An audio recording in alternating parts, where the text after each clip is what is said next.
¿Qué tal? Muy buenas noches, tengan todos ustedes. De nuevo, bienvenidos a su cita. ¿Ok? Ya solo me falta pasar lista para que todos estemos acá en este taller de historia. Bienvenidos, un gusto como siempre. Un gusto que les interese mucho la historia. Pues en este fin de año, que tan movido, tan controversial para nuestro país y para el mundo en general. Y que ustedes sigan, con este gusto por la historia, por este gusto por la verdadera historia. Saludos a los socios residentes de Yucatán Country Club, al Country Club y sus directivos por estas facilidades que nos dan para promover la verdadera historia. Un gusto y un abrazo. Y también a todos ustedes que nos escriben y que pues, aunque no puedo contestar materialmente, físicamente a todos, pero un gran abrazo a todos ustedes, a toda la República Mexicana, a Aguascalientes, a Pachuca, Hidalgo, a Mazatlán, a Ciudad Cerdán en Puebla, a Tamaulipas, en fin, a todos los que del centro de México, del occidente de la República también, bueno, los cuatro ángulos, ¿okay? El norte, sur, este y oeste. ¿Okay? Un gran abrazo fraternal a los que nos miran en Yucatán y al extranjero también, un gran abrazo a los mexicanos y no mexicanos que les interesa la historia, que nos escriben desde Estados Unidos, desde Ecuador, desde Venezuela, inclusive desde Europa, desde Alemania. Okay, un gran y fraternal abrazo a todos ustedes. Es un gusto que haya ese interés por la verdadera historia, porque estamos en momentos muy difíciles, convulsos en el mundo, quizá más convulsos en nuestro país, y necesitamos conocer porque la política mundial es que no se conozca, y eso es lo grave. Un individuo que no conoce su historia se vuelve un zombie en la sociedad, fácilmente manejado por algún titiritero. Pues bien, vamos a iniciar hoy un nuevo tema que nos va a llevar el fin de año y quizá los primeros lunes, 1 o 2 lunes del próximo año, que esperemos sea mejor para todos ustedes, para nosotros, para nuestro país, que sería el 2023. Este tema se va a llamar y muy enfocado a, al género femenino, las mujeres que forjaron el segundo imperio mexicano. Las mujeres han aparecido siempre en la historia como personajes muy importantes, desde épocas antiguas, desde Esther, desde Ruth, heroínas bíblicas, hasta Magdalena, neotestamentaria, y luego ya, en periodos políticos modernos, pues tenemos a Cornelia, la mamá de los Graco, tenemos a Servilia, ¿okay? La inteligentísima y politiquísima amante de Julio César, tenemos a Cleopatra, no nos podemos olvidar de ella, y a muchos más, a Catrina de Médicis, a María de Médicis, en fin, personajes que a veces pasan por alto porque la historia se enfoca principalmente pues en el hombre, en la masculinidad, porque esa ha sido una tradición, una cultura, pues se puede decir mundial, ¿no? Aunque en los países occidentales ha avanzado mucho el respeto y la equidad de género con la mujer, pues sabemos que en algunos países, ¿okay?, orientales, pues no es así. Pero en fin, vamos a hablar de nuestro país y de las mujeres que intervinieron en una etapa interesantísima que hoy vamos a analizar desde la óptica de ellas. ¿Qué hicieron, qué no hicieron? En la historia de México han participado mujeres anónimas, mujeres importantes, desde, pues se puede decir, desde la época colonial. Una Sor Juárez de la Cruz, por ejemplo, que vivió adelantada a su tiempo, pero ya en periodos más recientes, en periodos de a partir de la independencia, pues tenemos a las clásicas, doña Josefa, doña Leona, doña María Ignacia, pero tenemos también a doña Ana María, tenemos a doña Irene de la Paz, en fin, personajes que a veces, ¿quiénes eran esas? Lolita Tosta, la esposa sufrida pero firme de Antonio López de Santana, y en fin, y más recientes también personajes importantes, pues ya, qué decir, de que se han hecho hasta novelas, ¿ok? Carmelita Romero Rubio, Delfina Ortega, en fin, muchas personas que han intervenido. Pero quiero enfocarme específicamente a un tema que siempre ha causado controversia en la historia de México, en la historia mundial, y sobre todo últimamente, que se han publicado novelas, que quede claro, novelas, series noveladas de ciertos personajes femeninos principalmente, que se relacionan con México o con el Segundo Imperio. Esto es muy peligroso, porque si la novela no tiene un sustento, o la serie, un sustento histórico fundamental, fuentes de historia, y se deja todo al libre albedrío del adaptador, ya sea la novela escrita o la novela televisiva, confunde totalmente al televidente o al lector. Es muy importante decir de dónde está sacando eso y aclarar que es una novela. ¿Qué es lo que está pasando últimamente? Porque me he estado dando cuenta de algunas series históricas, sobre todo en donde enfocan a las mujeres, que cambian por completo la historia. Y no hay una aclaración, no hay nada que diga de que esto está al libre albedrío del adaptador, que se puede permitir en literatura. ¿Okay? Sí, entonces, se presenta y la gente que la ve, por lo general, cree lo que ven sus ojos.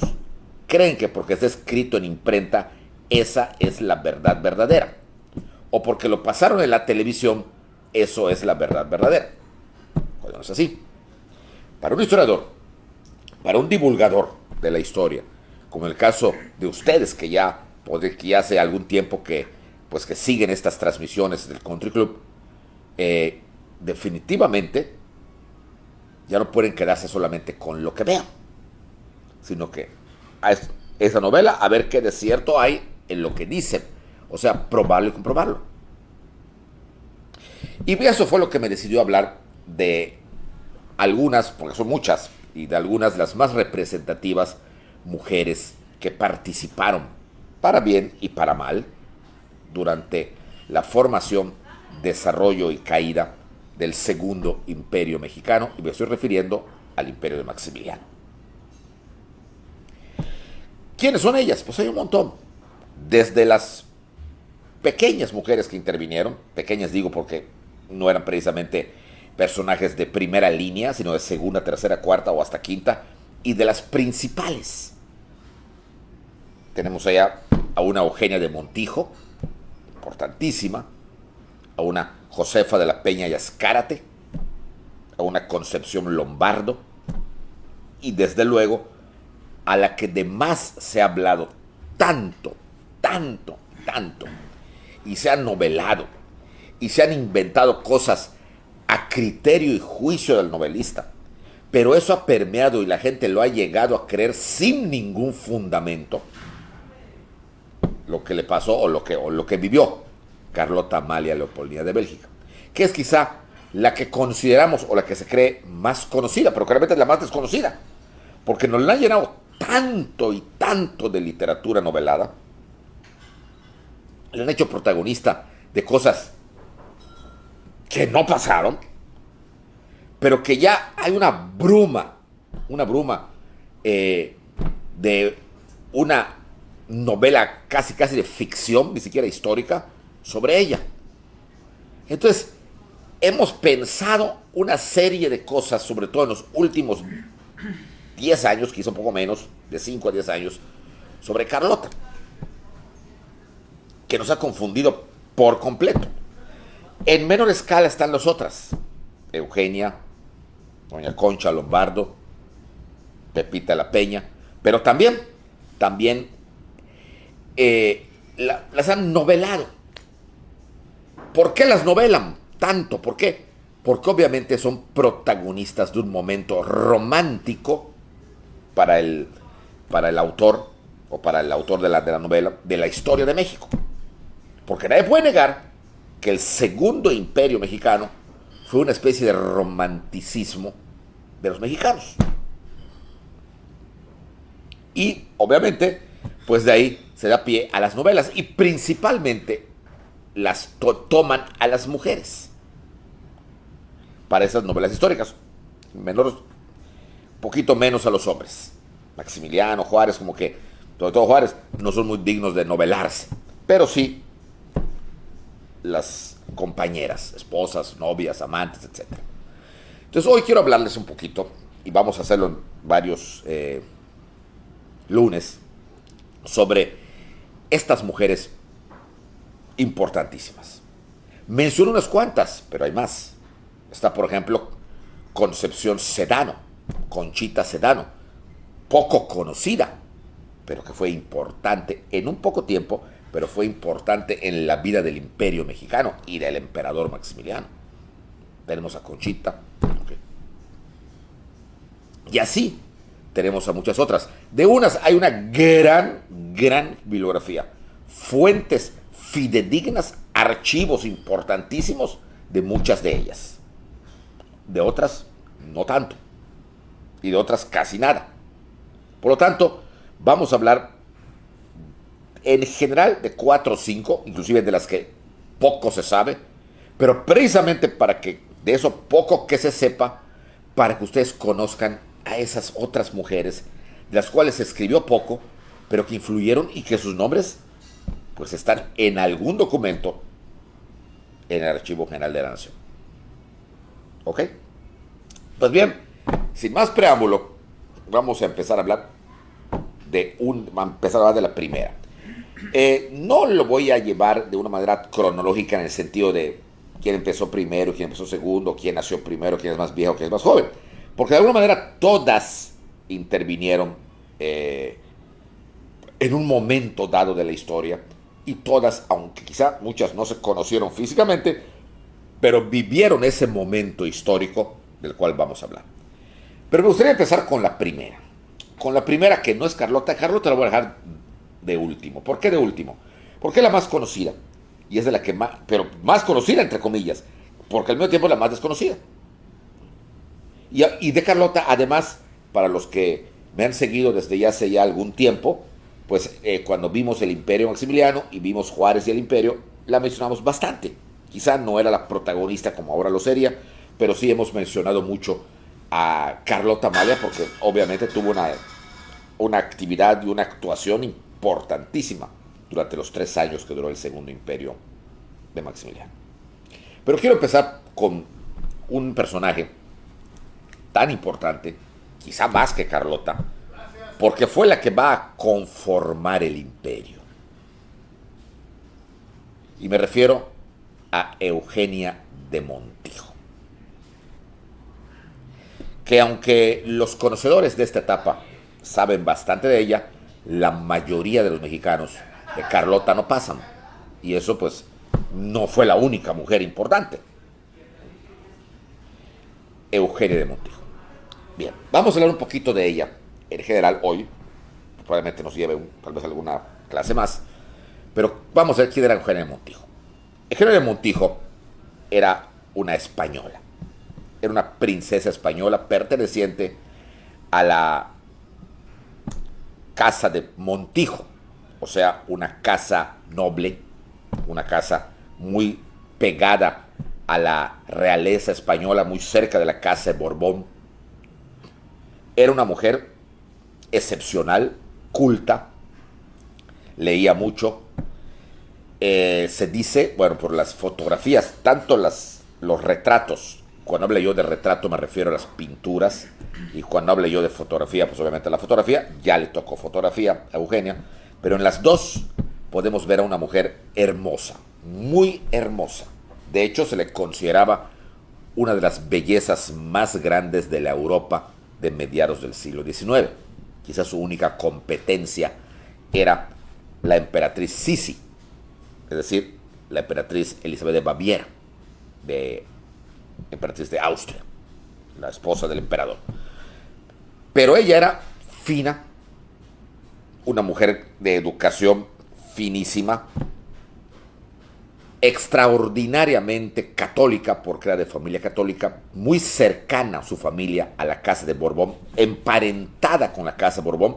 Y recuerden que en el siglo XIX ya gobernaban, bueno, desde hacía bastantes siglos, ya gobernaban los Borbón. Okay, recuerden que en el siglo XIX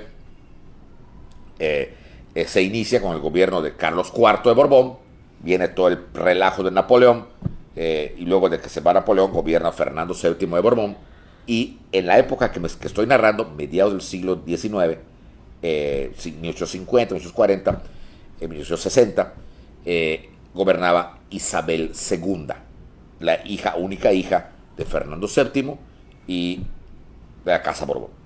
Era Isabel II de Borbón. Y por lo tanto, esta niña era su pariente y estaban, pues, católicos como todos los españoles.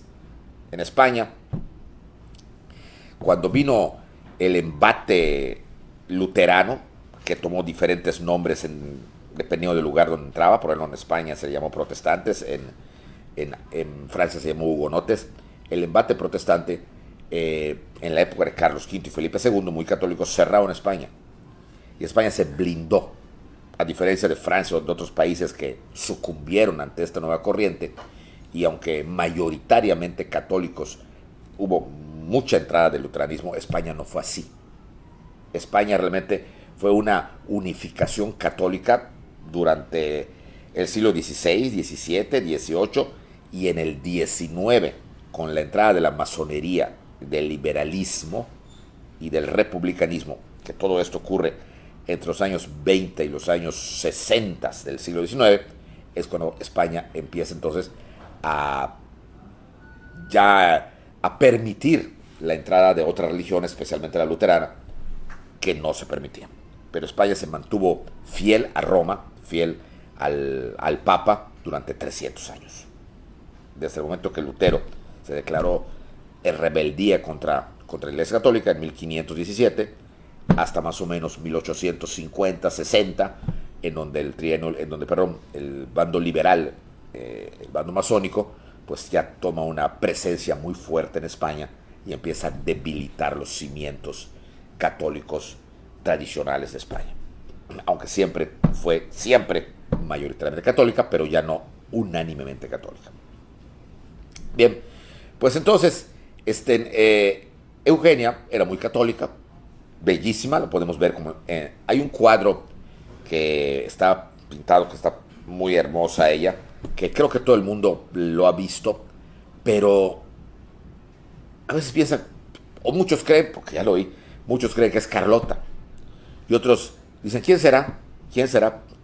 Si ustedes van a Chapultepec, al castillo, y visitan el castillo, háganlo muchas veces, vivimos en México y somos los que menos vamos a esos lugares. Visiten el castillo de Chapultepec y en la parte donde está la terraza están las habitaciones, el estudio donde vivieron Maximiliano y Carlota. Y en la parte de lo que se conoce como la sala, que está hecha otra vez, hay un piano, hay unas mesas muy elegantes y hay 4 cuadros originales. 4 cuadros que están grandotes, que están ahí, no puedes acercarte a ellos, pero pues se ve claramente, 4 grados, que son Maximiliano, su cuadro oficial, con su capa de emperador, barba, el clásico que conocemos. Enfrente, Carlota, con su faldota de la época, bellísima. Y aparecen otros 2 cuadros que están junto a los de ellos. El del hombre, algunos lo identifican, pero no todos. Un tipo que también está con su capa, muy elegante, no está de cuerpo entero, como es el caso de Maximiliano y Carlota, está brevemente de la cintura para arriba, se ve claramente la cara, es Napoleón III. Pocos lo reconocen. Y si le dicen solamente Napoleón, ese no es Napoleón, porque no le ponen el tercero. Y junto a él hay una mujer, con una diadema coronada, la mujer muy bonita, que también no está de cuerpo. Entonces los 2 de cuerpo entero son Maximiliano y Carlota, los otros son de medio cuerpo. Y se le ve muy bien el rostro, bello, y la gente que pasa por allá, o todos los que van, ¿quién será? ¿Quién será? Ah, es Carlota, ah, es su hermanita, empiezan hasta a inventar, o sea, ya fumando la mota, empiezan a inventar quién es. Es Eugenia de Montijo. ¿Y por qué está en Chapultepec? Ahí ya viene todo el relajo y todo lo que la gente debe de saber, pero que no sabe, porque piensa que todo fue tan simple como que no, como que Francia no quiso condonar la deuda a México, entonces no, vino y lo invadió. O sea, no fue así, no fue así. Eugenia de Montijo fue la pieza clave para la intervención francesa y para el imperio de Maximiliano. Ella, más que Napoleón III, fue la pieza clave de todo esto. Bien. Pero vamos a irnos más atrás. Eugenia, como una princesa y además bellísima, tenía muchos condes, duques, pretendientes en España. ¿Sí? Y ahí vivía, en España, Madrid, se iba por diferentes lugares. Hay pocas biografías, al menos mexicanas, sobre ella. Hay una muy buena que se llama Eugenia de Montijo, de José Fuentes Mares. Muy interesante, pero para poderla entender hay que saber primero todo lo que pasó aquí y lo que pasaba en España en ese momento.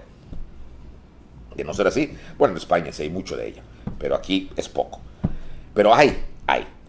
Ella vivía normal, okay, pues era una niña que tenía, que será 14, 15 años, en edad para esa época de merecer. Y en ese momento aparece en el horizonte político europeo Napoleón III. Ok, bien. Napoleón III, ¿cómo es que apareció en la vida europea? ¿Y cómo es que apareció en la vida española? ¿Y cómo es que apareció en la vida de Eugenia? ¿Y cómo es que apareció en la vida de México? Porque todo está raro. En 1848 gobernaba en Francia el rey Luis Felipe de Orleans, el último rey, de la monarquía francesa. Y en 1848 hubo otra revolución, la revolución conocida como 1848, que no fue tan sanguinaria como la primera, que fue una matazón, la de la Revolución Francesa del siglo anterior, fue una matazón. Esta no. Esta más bien lo que se pretendía era poner al día a Europa con las modernidades ideológicas que se estaban dando debido a la revolución industrial. Es decir, para los nuevos líderes revolucionarios europeos, las monarquías ya no respondían a la nueva forma de ver la vida del mundo europeo. Una forma de vida económica, el laissez-passer, el laissez-faire, dejar pasar, dejar hacer. O sea, el liberalismo, su más alta representación. La monarquía estaba anclada en la Edad Media. Y entonces pretendían o que los monarcas se adaptaran a una especie de monarcas republicanos o que de plano desaparecieran y se estableciera un sistema más abierto en cuanto al sistema monetario económico, que era la república. Y estallan revoluciones en todos lados. Pequeñas revoluciones, pero la más importante va a ser la de Francia, porque la caudillaba un señor que pertenecía a la burguesía francesa, que era un tipo que tenía liderazgo y sobre todo que explotaba su apellido, que era Luis Napoleón Bonaparte, hijo de Luciano Bonaparte, el hermano de Napoleón Bonaparte. El bonapartismo no estaba muerto, y menos desde 1841, que el propio Luis Felipe había llevado los restos de Napoleón a Francia otra vez, después de años que estuvieron enterrados bajo un palmar en la isla de Santa Elena. Entonces, el bonapartismo como que era una resurrección. Y la gente apoya esta revolución. Y Luis Felipe abdica. Y Napoleón toma el poder, convoca elecciones y se convierte en el presidente de la Segunda República Francesa. La primera fue la de la Revolución Francesa, la de Robespierre. Esta era la Segunda República. Porque recuerden que al final de cuentas, cuando cae Robespierre y cae la revolución, toma Napoleón el poder, Napoleón Bonaparte, Napoleón I, por así llamarle, luego vuelve la restauración borbónica y ahora viene esto. Y es la Segunda República. Y Napoleón, Luis Napoleón, pues es nombrado, o es elegido más que nombrado, presidente de la Segunda República Francesa por un periodo de 4 años, del 48 al 52 del siglo XIX. Ahí empiezan a entrar muchas ideas republicanas en muchos países. En España, por ejemplo, España, que estaba gobernada en ese momento por Isabel II, la hija de Fernando VII. Y en otros países también, quizá en el que menos era Inglaterra, siempre ha estado como aparte hasta hoy. Pero en Francia hay modificaciones y se empiezan a colar ideas republicanas y liberales. Hasta aquí Luis Napoleón era el presidente. Pero resulta que Luis Napoleón adolecía de lo que adolecían todos los Bonaparte. Eso era un Bonaparte. Ambicioso, que quería emular al tío. Y para emular al tío quería ser emperador. Y por lo tanto Napoleón decide dar, Luis todavía era Luis Napoleón, dar un golpe de estado. ¿Y contra quién? Contra él mismo, contra la República. Autogolpearse. ¿Para qué? Lo mismo hizo su tío 40 años antes, cuando era cónsul vitalicio de Francia, y se autogolpea. Da un golpe contra el consulado, o sea, contra él, para declararse emperador. Es lo mismo hace Luis Napoleón. Se autogolpea, obviamente ya había sondeado la idea de los franceses, que sí querían un imperio, sí lo querían. Deroga la república y en un plebiscito el pueblo lo aclama como emperador, con el nombre de Napoleón III. ¿Por qué tercero? Y el segundo no acabó. Fue muy respetuoso Luis Napoleón del número 2. Para él el número 1 estaba muy claro, era su tío. El número 2 era su primo, Napoleoncito, el hijo de su tío con María Luisa de Habsburgo, que nunca reinó. Jamás reinó porque al papá lo derrocaron cuando Napoleoncito tenía 1 año. Y cuando Napoleón queda derrocado, la esposa, María Luisa, agarra a su hijo de 1 año y se lo lleva con sus papás, o sea, con los papás de ella. Y Napoleoncito va a crecer despreciado en Viena, ¿okay? Porque el abuelo nunca lo va a aceptar, porque tiene una sangre plebeya, una sangre Bonaparte. Y ahí creció. Entonces ya había muerto Napoleoncito, porque murió muy joven, murió de 20 años más o menos. Y entonces Napoleón, o sea, Luis Napoleón, respetando la jerarquía de su primo, que era el hijo directo del primero, entonces no se pone el segundo. O sea que no hubo un segundo, se brincan y hubo un tercero. Muy probablemente, como dice Pierre Ledoux, me parece que habla sobre Napoleón III, dice que esto no lo hizo nada más así, ya lo había hecho antes y de ahí lo copió Luis XVIII. Cuando se restaura la monarquía en Francia, después de 20 años, Revolución Francesa, Imperio de Bonaparte, regresan los Luises a gobernar. Pero de Luis XVI se brincan a Luis XVIII y no hubo el XVII. ¿Por qué? Porque lo mismo ocurrió. Luis XVIII era el hermano menor de Luis XVI y respeta la jerarquía.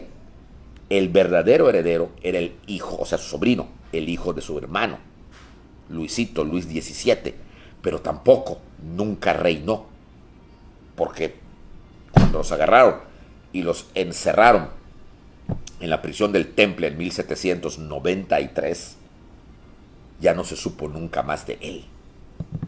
Igual hay leyendas, unos dicen que Hans Axel Fersen lo ayudó a escapar, lo metió en un barco que venía a América y ahí se perdió. Otros dicen de que lo metieron en una mazmorra y ahí con la humedad de las piedras, la prisión del Temple era un ex monasterio templario, todo húmedo de piedra. Él padecía los pulmones, le dio pulmonía y se murió, solo y triste, era un niño. El hecho es que no reinó. Entonces cuando se recupera la monarquía, el hermano menor, o sea, el tío de este niño, dice, no, yo respeto a mi sobrino porque él debió ser. Entonces me brinco el 17 y pongo el 18. Y Napoleón hace lo mismo años después. Ese fue Napoleón III. Pero aquí viene algo muy importante. Napoleón va a demostrar, me refiero a Napoleón III, una gran habilidad política, al grado tal que va a lograr el apoyo del Papa Pío IX, porque va a aplastar a los camisas rojas de Garibaldi para reponer al Papa que estaba refugiado en Milán, lo va a reponer en Roma, y el Papa se lo va a agradecer toda la vida. Además, va a tener influencia sobre las regiones de Lombardía, que metían mano ahí los Habsburgo, y los va a aplastar al grado tal que los Habsburgo igual lo van a respetar mucho. Lo mismo va a hacer con el apoyo que le va a dar al rey de Bélgica, el nuevecito rey de Bélgica. En fin, Napoleón III empieza a manipular la política europea exactamente a mediados del siglo XIX, de tal manera que Europa se movía o bailaba al son o al ritmo que le tocaba a Francia, que le tocaba a Napoleón III. Y el caso de España era patético. ¿Por qué patético? Porque la reina Isabel II no era muy inteligente, como tampoco lo era su papá y como tampoco lo era el abuelo. O sea, Carlos IV ya sabemos que era un auténtico tipo nefasto. Fernando VII, un incapaz, no por algo su propio pueblo le llamaba el imbécil. Y esta niña no llegaba a la brutalidad del papá ni a la frivolidad del abuelo, pero no tenía una gran capacidad y tenía mucho en contra, porque heredaba una España dividida entre los partidarios de su tío Carlos, los carlistas, y ellos, los isabelinos. Y además, la influencia que habían penetrado ahí, republicanos y masones, porque ya habían obligado al papá, antes de que ella naciera, a que gobernara con una constitución, la de Cádiz. Y durante 3 años el papá tuvo que gobernar así, como un rey meramente de figura. Y luego pidió ayuda a Francia, y el médico de San Luis, y sacó momentáneamente a los liberales y a los masones, y gobernó absolutamente otra vez. Pero entre ese periodo, Fernando se muere en 1836, cuando todavía Isabel era una niña, y gobernaba como regente su mamá, o sea, la viuda, María Luisa, ¿okay?, de Borbón. Entonces, fue la época de la guerra carlista, la guerra de los carlistas. Carlos, el hermano, decía, yo debo heredar, no esta niña. Y se divide España. Y en ese momento, aprovechando el desajuste, porque Río Revuelto, ganancia de pescadores, entran los liberales otra vez, y los masones, los republicanos. Entonces era una España dividida, pero además carcomida por las nuevas ideas. Unas ideas que, sobre todo en España, se presentaron extraordinariamente como anticlericales. Como lo que llamaríamos acá comecuras, destrucción de conventos, matar franciscanos, envenenar aguas para los monjes, ¿okay?, demolición de iglesias, porque España era muy católica. Entonces, todo esto se dio, pero Napoleón, que empieza a controlar sin necesidad de conquistar militarmente, territorialmente, como lo hizo el tío, pero sí teniendo una influencia brutal sobre Europa. Bueno, este es el escenario. ¿Y en qué momento aparece Eugenia? Pues porque Luis Napoleón, o sea, Napoleón III, quería lo mismo que el tío. Él era el hombre fuerte, como lo fue su tío, pero tenían un problema ambos. El tío en su momento y ahora él. Y ese problema era que para los europeos, para toda Europa, pero especialmente para los gobiernos europeos, Napoleón III, como su tío, eran unos plebeyos. El apellido Bonaparte no tenía, por decir algo, pedigrí. No era un apellido de la nobleza y mucho menos de la realeza. Eran unos arribistas, unos que habían tomado el poder, unos descendientes de soldadescos que a la fuerza bruta habían tomado el poder. Él, sobre todo, había derrocado a la familia de Orleans. Entonces, no lo querían. en el sentido de que, o sea, lo querían, lo respetaban porque era el poderoso, pero decían, a sus espaldas decían, mona, okay, ¿cómo dice la canción? Okay, aunque se vista de seda, mona se queda. Y por más que vivía en Tullerías, que tenía una corte real, imperial, Napoleón III, él sabía que a sus espaldas toda Europa decía, no, ahí está la plebeyeza andante, ahí está el plebeyo. Y por más que se ponía su capa y se hizo fotos y todo, okay, era el plebeyo. Como aquella antigua canción, mi sangre, aunque plebeya, también viste de... Bueno, lo mismo, tiñe de rojo. Entonces Napoleón, obviamente, quería como su tío. Quería trascender en cuanto al imperio. Pero ya sabía que la gente lo despreciaba por ser Bonaparte y no tener un historial de hidalguía en ningún lado. ¿Y qué hizo el tío? Pues que el tío, con todo que ella estaba casado con Josefina Benjauré y que el mismo Papa en su momento, Pío VII, los había casado, le vale, se divorcia sin el consentimiento del Papa, porque era un matrimonio católico, y se casa obligando al emperador de Austria a que le entregue a su hija, una chiquita de 13 años, 14 años, María Luisa de Habsburgo. El chiste era de que tuvieran un hijo y que a ese niño lo respetaran por poderoso y por noble, porque tendría el apellido Habsburgo. Y así lo hizo Napoleón, como ustedes saben, Napoleón I, y ya les conté lo que pasó.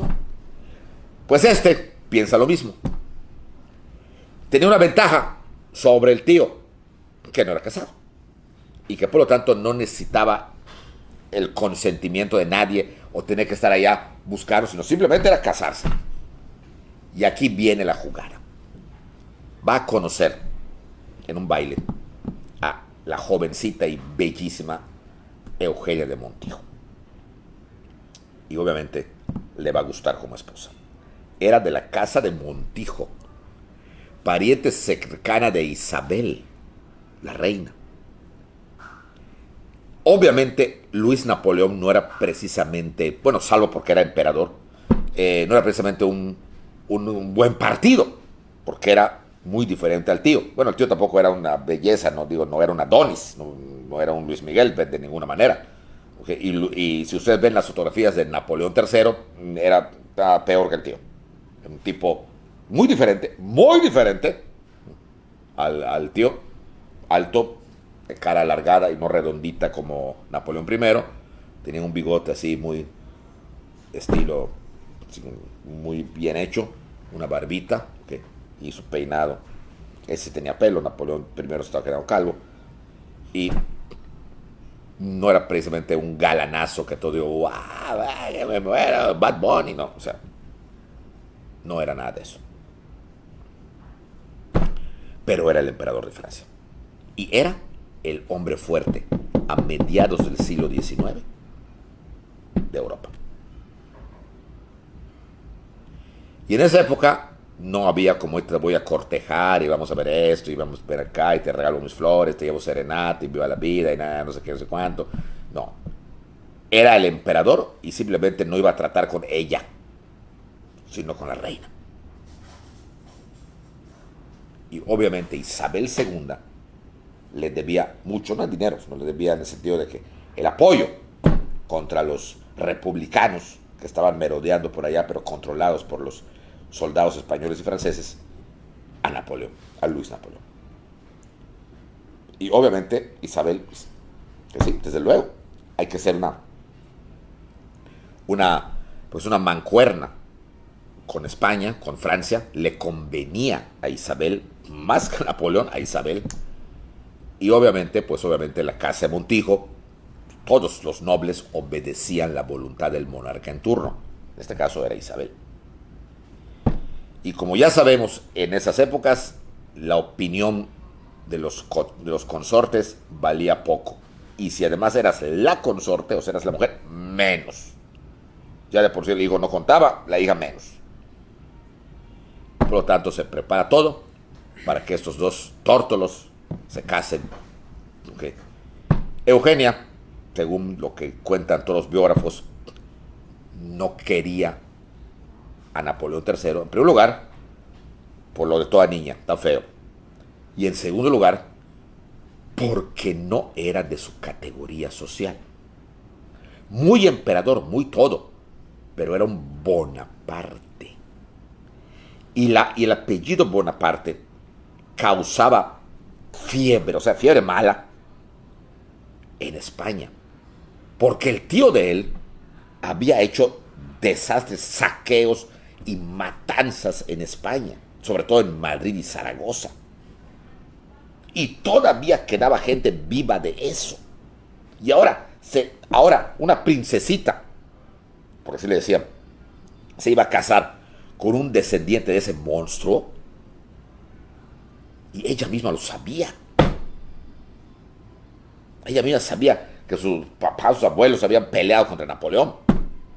Y ahora resulta que el mundo giró. Y vamos. Pues como les dije, no hay mucho que opinar, porque esa era la voluntad, en este caso, de la reina Isabel II, y la voluntad, que era la reina de España, y la voluntad de Napoleón III. Y se casan. Y ella se convierte, ese era quizá el premio, se convertía en la emperatriz de Francia, en la esposa de Napoleón III, y se va a vivir a París, a Tullerías, al Palacio de Tullerías. Ahí se va a vivir. Y, para terminar el día de hoy, van a tener un hijo. Un solo hijo. Varón. Lo cual le va a encantar al Napoleón III. El que le van a poner por nombre Eugenio. Eugenio Bonaparte y Montijo. Va a ser el niño de ese momento que nace. Napoleón III lo declara heredero al trono francés con el título del futuro Napoleón IV. Pero esto y su relación de Montijo con México lo veremos la próxima semana. Muy bien, pues muy buenas noches tengan todos ustedes y les deseo, pues ya estamos en la época de posadas, les deseo lo mejor, ¿ok? Y felicidades a todos y todas ustedes. Y hoy, pues ya, como todos ustedes saben, hoy es Día de la Virgen de Guadalupe. Todas las Lupitas, muchas felicidades, ¿ok? Y muy buenas noches a todos ustedes. Hasta la próxima semana. Gracias.